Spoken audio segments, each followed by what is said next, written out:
Vamos a Mateo capítulo 11. Mateo capítulo 11.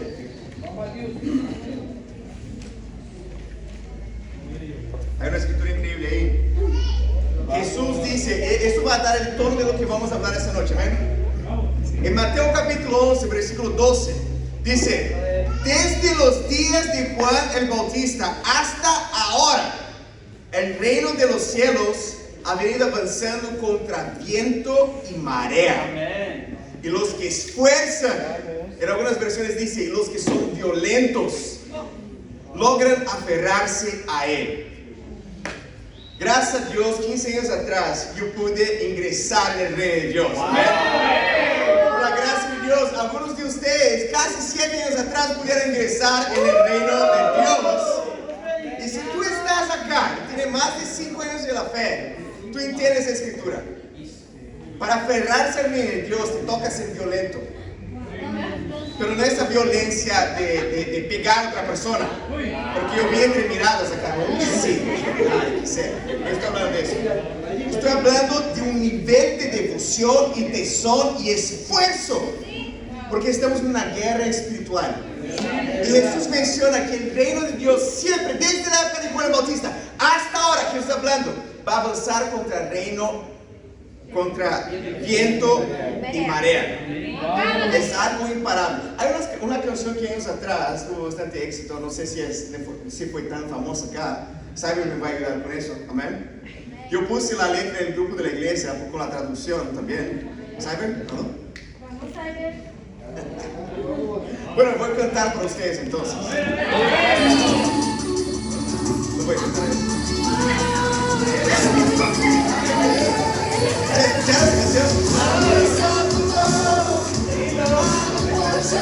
Bueno, básicamente hay una canción llamada Unstoppable, que significa imparable.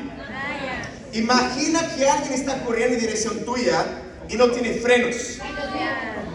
A veces los bebitos hacen eso, ellos no tienen noción, ¿entiendes? Ahora imagina que es un metropolitano sin frenos. Así tú tienes que ser con Dios. Así la iglesia tiene que ser con Dios. Porque no puede pasar un vientico en la iglesia. ¡Ay, me ofendió!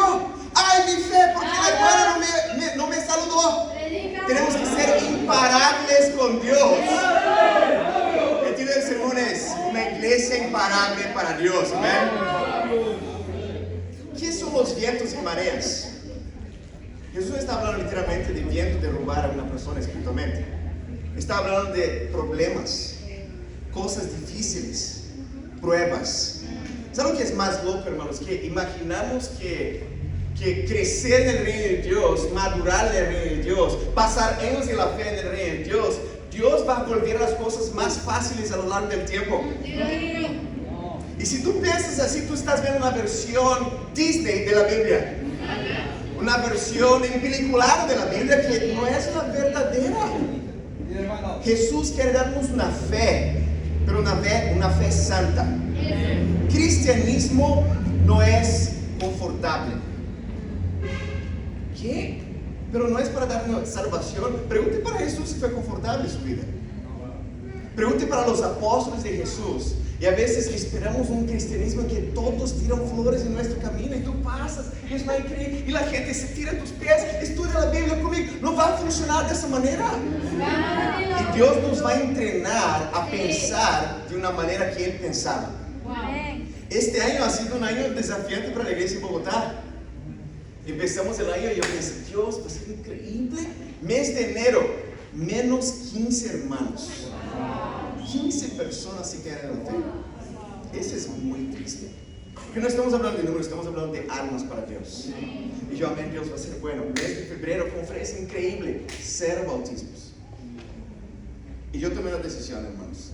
Yo tengo que parar, aunque yo predico, es una prueba, yo estoy predicando para mi propio corazón también. Yo tengo que parar de tornar Disney el principio de que Dios siempre nos está entrenando a pensar como Él piensa. Y tomé una decisión y me arrepentí. Y desde principios de marzo hasta ahora la iglesia ha tenido casi 30 bautismos para Dios allá. Y eso es exactamente lo que va a pasar acá en Lima en estos próximos meses.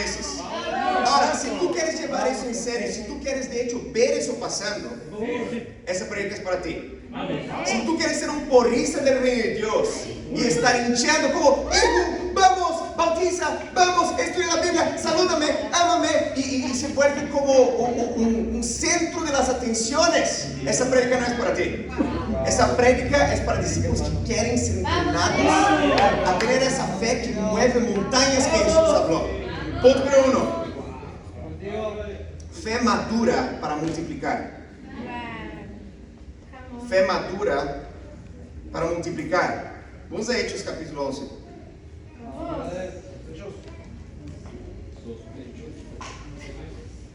¿Estamos ahí? Juan me dio 30 minutos. A ver qué consigo hacer, ¿eh?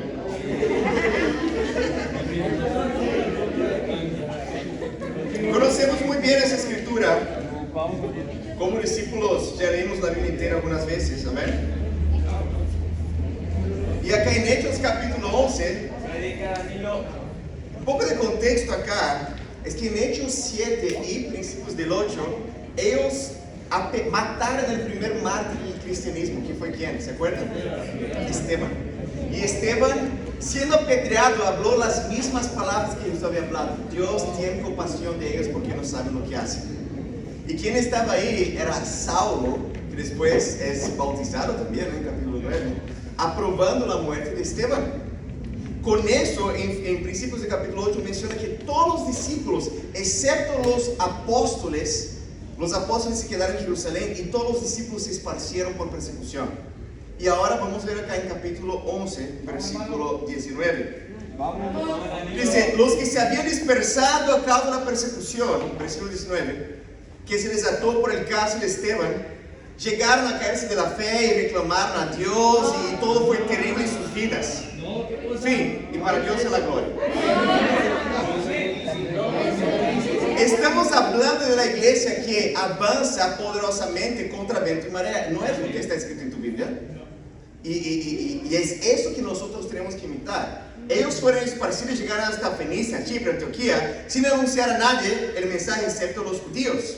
Sin embargo, había entre ellos algunas personas de Chipre y de Cirene que al llegar a Antioquía comenzaron a hablarles también a los de habla griega, anunciándoles las buenas nuevas acerca del Señor Jesús. Me encanta el versículo 21, dice, y el poder del Señor estaba con ellos, y un gran número creyó y se convirtió al Señor. Vamos para acá. Es algo increíble que pasa, hermanos. Los apóstoles se quedan en Jerusalén y todos los discípulos son esparcidos y empiezan a predicar primero para los judíos, pero algunos locos entre ellos empezaron a predicar también para los que no eran judíos. Y había una ciudad que estaba como unos 500 kilómetros de Jerusalén, al norte de Jerusalén, Antioquía de Siria, que era como un entrepuesto comercial muy grande de la ruta de la seda de ese entonces. El tema es que era una ciudad bastante importante de ese entonces, y varios discípulos empezaron a predicar la palabra de Dios, y esa iglesia empezó a brotar. Y empezó a nacer más discípulos, y acá dice que un gran número creyó y se convirtió al Señor. Algunos teólogos dicen que la iglesia de Antioquía llegó a tener como 30,000 discípulos. Yo quiero que ustedes imaginen una ciudad, hermanos, en que hay 30,000 discípulos. Y tú subes en un bus, en un transporte, y el motorista es un discípulo de Jesús. Y el cobrador es un discípulo de Jesús. Y tú vas a la panadería, es otro. Es increíble. Fue fantástico eso. Pero ¿por qué eso pasó? Porque los discípulos que se esparcieron de Jerusalén no estaban ofendidos que la vida estaba difícil, sino que contra viento y marea predicaron la palabra de Dios. De cierta manera, esa sería la excusa perfecta para no predicar. Si mi corazón es predicar y evangelizar solo porque mi discipulador va a preguntarme, yo no tengo más que ser un discipulador, fue perseguido para otra dirección, nadie me va a preguntar más. Cristianismo es realmente para los que quieren vivir de esa manera. Porque esas personas, en vez de estar victimizándose, ellos estaban como, Dios permitió eso, hermanos. Uy, sí, es difícil. Claro que es difícil.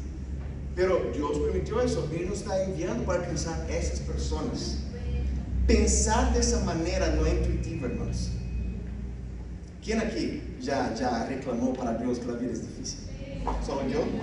Yo y Wandir, nomás. No. Algunos hermanos. Desde allá no, nunca.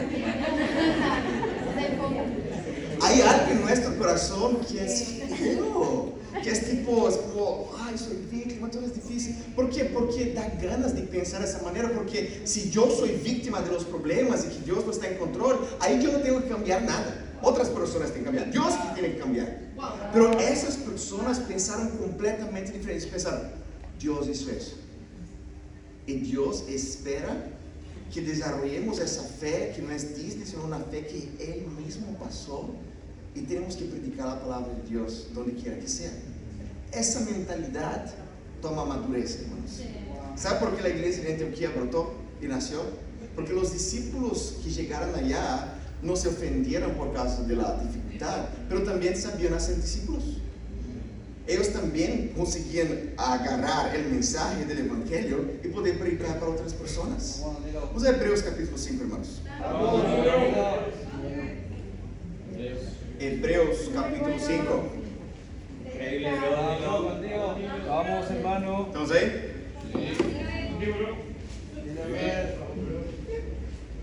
Ustedes no tienen idea del calor que estoy sintiendo. O tienen idea, ¿no? Por lo que estamos mirando. Yo creo que entiendo. Aquí en Hebreos capítulo 5, hemos leído bastante Hebreos ya hoy, ¿no? Si no recuerdo, ¿eh? Está en fuego, hermano, está en fuego. Acá en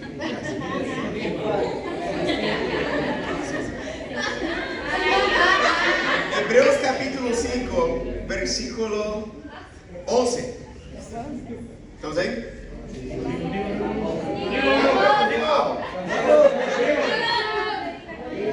Amén sus discipuladores, amén. Versículo 11 dice así. Imagina recibir una carta que empieza así. Sobre ese tema tenemos mucho que decir, aunque es difícil explicarlo. Porque a ustedes lo que les entra por un oído, les sale por el otro. ¡Ay, me caí de la fe! No. En realidad, a estas alturas deberían ser maestros. Y sin embargo, necesitan de alguien que vuelva a enseñarles las verdades más elementales de la palabra de Dios. Dicho de otro modo, necesitan leche en vez de alimento sólido. El que solo se alimenta de leche es inexperto en el mensaje de la justicia, es como un niño de pecho. En cambio, el alimento sólido es para los adultos. Los que tienen la... es muy importante esa frase, hermanos. Los que tienen la capacidad de distinguir entre lo bueno y lo malo, pues han ejercitado, no solo escuchado, tomado muchos apuntes, no. Han ejercitado su facultad ¿de qué? Percepción espiritual. Wow. Bonita esa palabra, ¿no? Sí. Percepción espiritual. Eso no es opcional en mi vida y en tu vida. No es opcional. La vida te va a atropellar si tú no desarrollas percepción espiritual. Aún no ser discípulo, si tú creces, todo va volviéndose más difícil. Sí. Y si tú no maduras en tu carácter, la vida te atropella. Sí. La vida te atropella duro. Es verdad. Pero si desarrollamos madurez, y madurez precisamente es el tema de que estoy hablando, ¿no? Madurez espiritual, eso te va a ayudar a no estar como, wow, todo es difícil, no, como Dios me está entrenando. Y en vez de amargarse la vida, mejorar en nuestra capacidad de percepción espiritual. Lo que es natural es crecer. No crecer no es bueno. Semana pasada, Carlos estaba dando un estudio con algunas hermanas en la sala donde yo vivo. Y ¿sabe cuando tú sientes ese olor de que tú tienes que cambiar el pañal de tu hija? ¿No? Si tú no sabes, sabrá un día si Dios lo permite, ¿no? Quizás Dios no permita, pero bueno, ahí pasó otra historia, ¿no? Pero oremos por eso, ¿no? Y ahí yo voy a cambiar el pañal de mano. Y fui a su cuarto, cambié su pañal y puse su pañal y ella no tenía ropa y salió corriendo. ¡Ah! Y las hermanas, ¡ay, qué chistoso! ¿Por qué? Porque tiene un año de edad. Si tú haces eso, ¿me entiendes que estoy hablando? Eso no es chistoso. Es tipo, tú tienes problemas, ¿me entiendes? No es, solo es chistoso porque ella tiene un año de edad. Y si un año de edad, es chistoso, pero imagina a alguien de 10 años de edad haciendo eso. Es como, mira a la madre, siempre la madre, como, pasando acá, ¿no? Si tienes 30 años de edad pasa esto, algo así. ¿Me entiendes? Y hay cosas que como joven discípulo, amén, hermano, amén, déjame ayudarte, no hagas más eso, ¿no? Y uno tiene que aprender. Es cute, ¿no? Como se dice, es tierno, ¿no? Es algo, amén, está aprendiendo. Pero si tú tienes 2 años en la fe, 5 años en la fe, es como hermano, eso no está bien. La iglesia de Antioquía solo nació porque los discípulos que fueron para allá sabían utilizar la palabra de Dios. Sus líderes no estaban ahí. Yo voy a invitar personas y ahí mi discipulador va a dar los estudios bíblicos. ¿Por qué? Porque tú tienes 5 años de la fe y no sabes dar los estudios bíblicos. A veces no entendemos la máquina que tenemos en nuestras manos, hermano. Es la cosa más poderosa de la faz de la tierra. Ahora, tú puedes tener la cosa más poderosa en la faz de la tierra y no saber utilizarla. Pero el personal sabe, existen cámaras que cuestan 50,000 soles, ¿entiendes? Dólares quizás, ¿no? Quizás más de eso. Esas cámaras que yo me quiero imaginar, esos mundiales que dan un zoom como ¡fua! En la cara, en la espinita del jugador que está ahí, ¿no? Es como, ¿cómo hacen eso? Hay cámaras muy potentes. Ahora, si tú me das esa cámara en la mano, yo saco una foto, es mejor yo sacar con mi teléfono porque yo no sé utilizarlo. Es una Ferrari de cámara, pero yo no sé utilizar eso. Tú puedes dar, no sé, el carro más potente del planeta para alguien que no sabe manejar. Y no va a hacer un buen uso de eso. Y podemos tener las propias palabras de Dios y no tener el afán de saber utilizarlo. Porque alguien más está haciendo eso. ¿Saben que la iglesia de Lima necesita, hermanos? Con mucho amor. Yo no sé.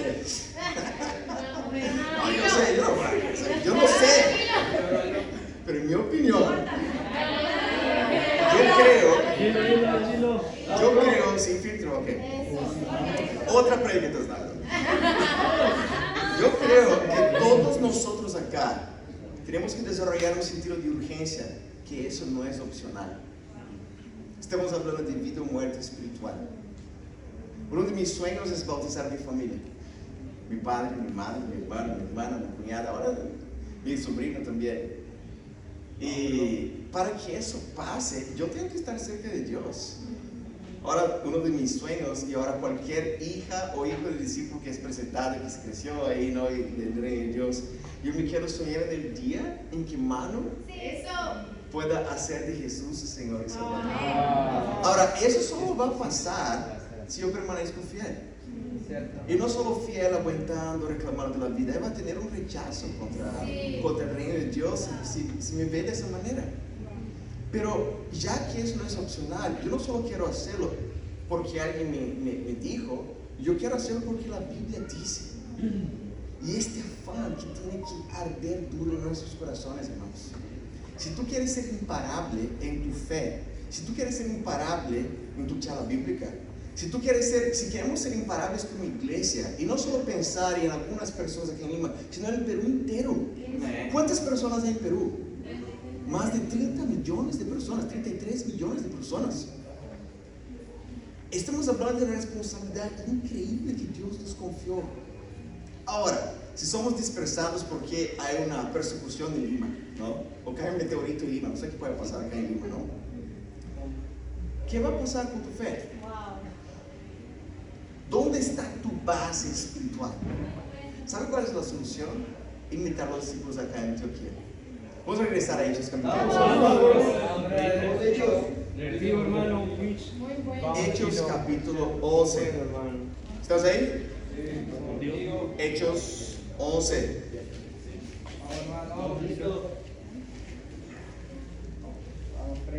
Acá en Hechos, con la Biblia no estudia es un poco complicado. Acá en Hechos 11, versículo 22. ¿Estás ahí? Dice así: la noticia de estos sucesos, mucha gente bautizándose, llegó a los oídos de la iglesia en Jerusalén. Y mandaron a Bernabé a Antioquía. Hay que mandar un líder allá para ayudar a esa gente, amén.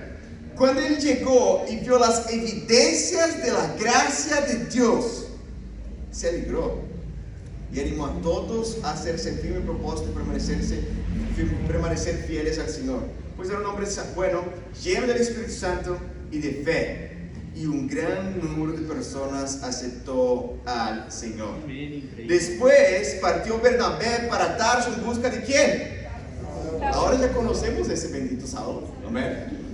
Quizás no fue tan difícil encontrar a Saulo, ¿no? Porque la gente estaba persiguiéndole ya bastante. Y cuando lo encontró, lo llevó ¿a dónde?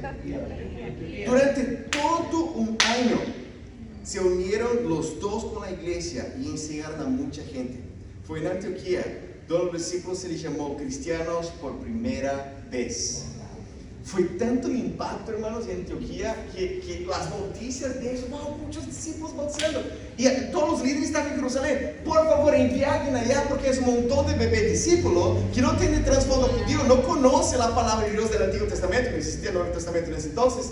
Y enviaron a Bernabé allá para poder ayudar a los hermanos a madurar. Ahora, cuando él llegó allá y vio que era mucho el trabajo, él pensó, necesito llamar a alguien. Bueno, no había teléfono, ¿no? Pero él fue a buscar a Saulo, porque Saulo conocía un poquito las escrituras, llamemos así, y pasaron un año entero enseñando a la iglesia. Les invito por tarea de casa, porque Juanil me metió un aquí también, ¿ven? A leer lo que pasa en Hechos 13, en Hechos 14, en Hechos 16, en Hechos 17. Antioquía se vuelve un centro misionero de exportación de discípulos para evangelizar el mundo conocido y de finanzas para poder alcanzar a todas las naciones. ¿Por qué? Porque la iglesia maduró.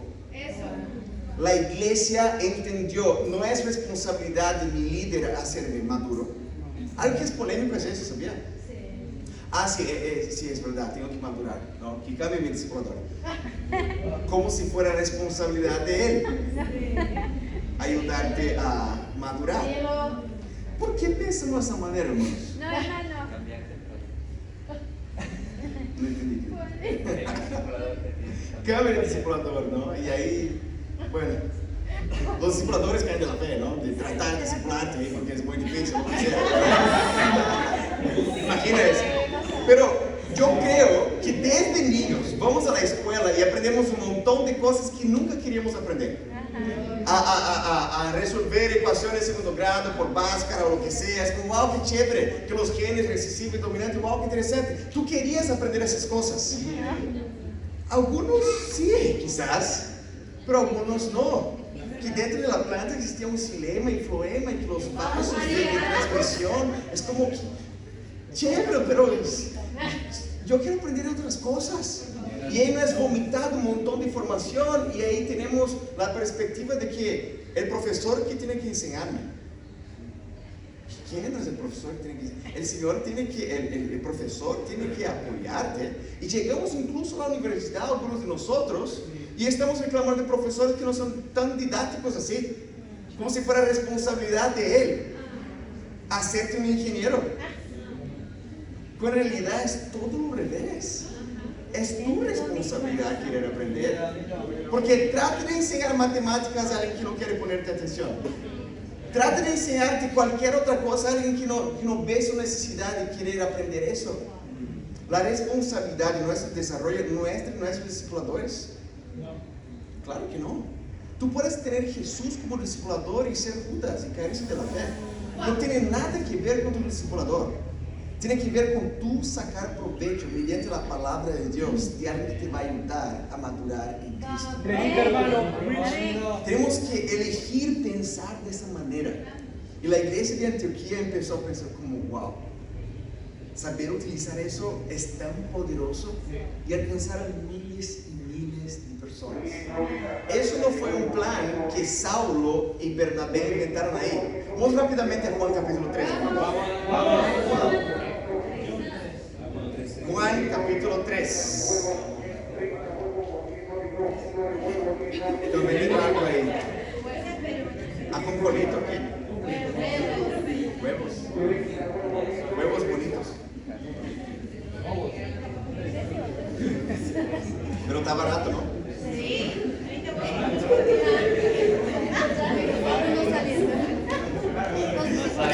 sale, no. Acá en Juan capítulo 3, versículo 22. ¿Estamos ahí? Juan 3, versículo 22. La palabra de Dios dice así: después de esto Jesús fue con sus discípulos a la región de Judea. Ahí pasó algún tiempo con ellos. ¿Y qué? Bautizaba. En singular. ¿Quién bautizaba? Jesús. Jesús tenía sus discípulos. ¿Y quién bautizaba? Los discípulos. Jesús bautizaba a las personas que estaban, bueno, estudiaron la Biblia, ¿no? Jesús estaba bautizando a las personas que estaban queriendo seguirle ahí. Y es el inicio del ministerio de Jesús. Jesús tenía muchos discípulos, eligió los 12 más cercanos. Jesús pasaba tiempo con ellos y Jesús bautizaba.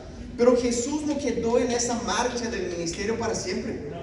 En capítulo 4, versículo 1 dice así: Jesús se enteró de que los fariseos sabían que él estaba haciendo y bautizando más discípulos que Juan, aunque en realidad no era Jesús quien bautizaba, sino ¿quiénes? Sus discípulos. Entonces hay una marcha completamente diferente del ministerio de Jesús acá, que era tanto el impacto que la gente empezó a saber que Jesús y sus discípulos estaban bautizando más personas que Juan, que tenía el apodo que más bautizaba, que era Juan el Bautista. Para que tú bautizaras más que Juan, que llamó el Bautista, es porque bautizaba muchas personas. Pero ¿por qué eso pasó? Porque los discípulos quisieron no solo tomar leche, sino poder ser maestros de la palabra de Dios. La persona que está a tu derecha hoy, la persona que está a tu izquierda también, atrás de ti, encima de ti, abajo de ti.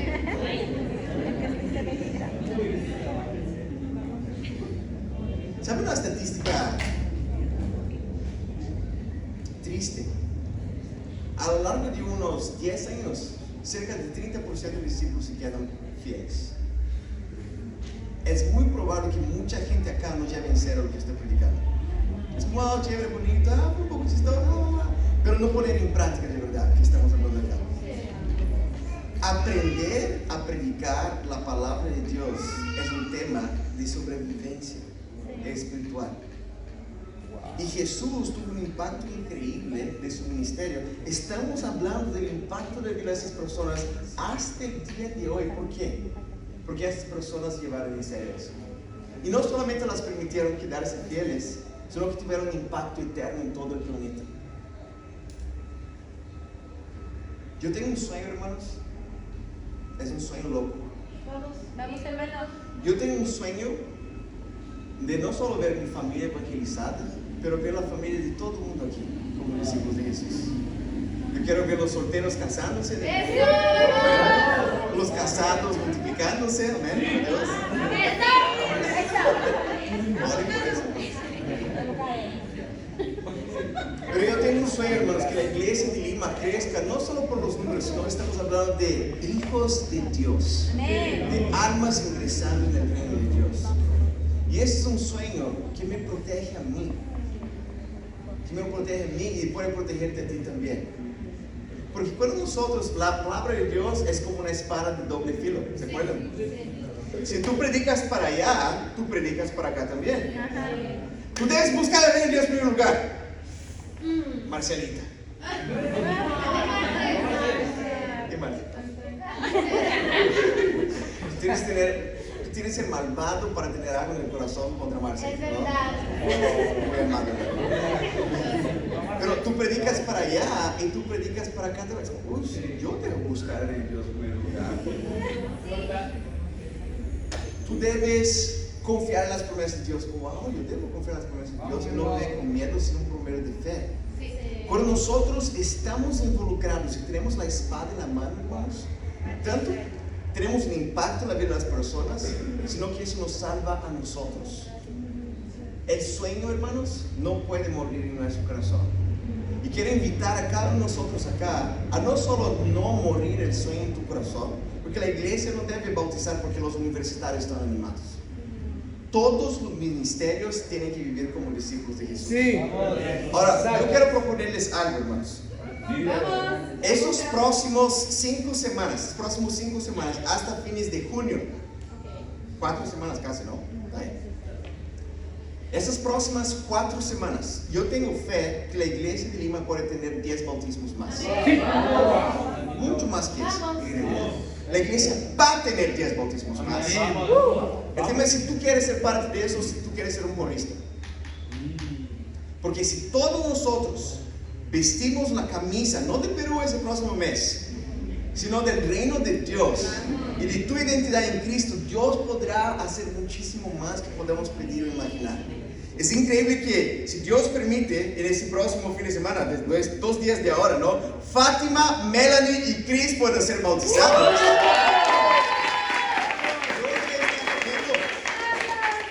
Pero todos los discípulos acá tienen que ser discípulos Juan 4. Todos los discípulos acá tienen que ser discípulos Juan 4. Y quiero proponerles a que sea una meta tuya. ¿Quieres saber dar bien en esto de buscando a Dios, palabra de Dios y discipulado? No porque yo estoy hablando, aunque yo estoy hablando de eso también, pero porque tú quieres saber manejar tu espada. Tú no quieres tener la cosa más poderosa del planeta humano y no saber ayudar a alguien y cómo buscar a Dios. Porque Jesús te ama mucho, claro que ama mucho. ¿No? ¿Dónde está esa escritura? Ayúdame a tener convicción en la escritura, no lo que tú me estás hablando. Mostrar la escritura para la persona, para que ella también tenga convicciones en la palabra de Dios. Yo estoy animado, hermanos, para ver eso pasando. Si Dios permite, voy a regresar aquí el mes que viene para que conmemoremos juntos 10 personas más acá. Yo estoy seguro que va a ser más que eso, porque hay varios acá que quieren llevar en serio eso. Porque cuando nosotros creemos en el sueño, vamos a actuar encima del sueño. Cuando nosotros creemos en la palabra de Dios, vamos a obedecer de hecho a la palabra de Dios. Y si tú estás acá visitándonos, si tú estás acá tomando estudios bíblicos, si tú estás acá solo escuchando esa prédica, quiero rogarte, por favor, soñemos juntos el sueño de Dios. No vale la pena vivir una vida sin esperanza. ¡Ay, muy difícil el discípulo! ¡Claro que es difícil! Pero es peor que difícil no vivir como discípulo porque no hay promesas de Dios. Y esa dificultad es Dios entrenándote a ver como Él ve. Igual que pasó en Bogotá, hermanos. Yo estoy seguro que Dios va a hacer muchísimo más acá en la iglesia de Lima. Y estoy animado, vamos a orar por eso, vamos a ayunar por eso, vamos a trabajar para ver eso pasando y para Dios sea la gloria. Amén.